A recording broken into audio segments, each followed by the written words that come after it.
On voulait clôturer, mais on ne peut pas clôturer ni partir sans avoir rencontré la famille Papillon. C'est comme ça qu'on vous appelle, je présume, maintenant.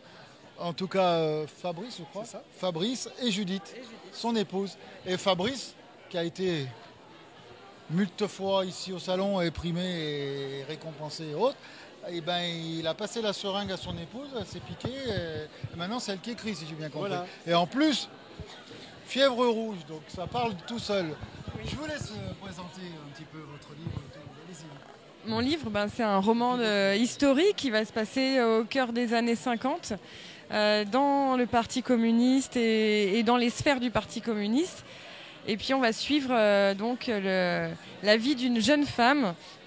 Et on va être au cœur des combats féministes de cette époque. Donc on est dans des précurseurs des combats féministes. Et puis il y aura aussi un petit peu d'espionnage et c'est un roman qui se lit comme on mange quelque chose de très bon et qui se dévore. Je confirme, ça se lit en 24-48 heures. Alors, et vous, monsieur, donc, vous êtes maintenant. Vous avez suivi ce qu'elle a écrit, tout ça. Vous êtes le censeur Oh non, j'espère que j'ai été surtout conseiller. le conseiller. J'ai encouragé, j'ai poussé à ce qu'elle écrive, parce qu'elle écrivait déjà du théâtre, des pièces super. Et en même temps, c'est une vraie littéraire, elle est prof de lettres. Et je savais qu'elle écrivait bien, elle a une sensibilité très forte, ça a une famille d'artistes dans toute la famille. Et donc, je l'ai poussée à écrire un roman et non pas simplement des pièces de théâtre. Et je suis très, très heureux, très fier, parce qu'en fait, son roman est magnifique. Il y a une sensibilité toute féminine, mais en même temps des scènes très dures et un contexte très difficile qui explique un petit peu ce qu'était la vie des femmes et le contexte d'une vie avant le féminisme et avant la libération sexuelle et avant le MeToo. Et franchement, c'était très compliqué. Elle s'est beaucoup documentée. Tout ça sur fond politique, de fin du stalinisme, avant la découverte des crimes staliniens.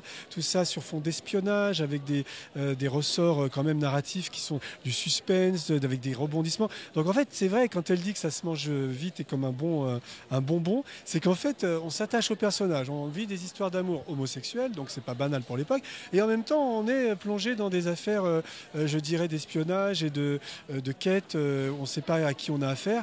Donc moi, j'ai été très impressionné.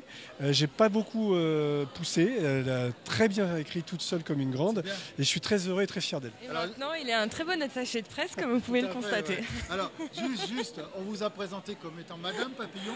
Oui. Et là, je vois Judith Rochman, vous a gardé votre nom de deux jeunes filles. Oui, oui. Alors, donc, le roman Fièvre rouge, je rappelle, c'est bien Madame Papillon, mais au nom de Judith Rochman. Merci, messieurs, dames. Merci pour cette interview. Merci beaucoup, c'est gentil. Et au plaisir. Avec plaisir. Bon Merci salon. beaucoup. Merci.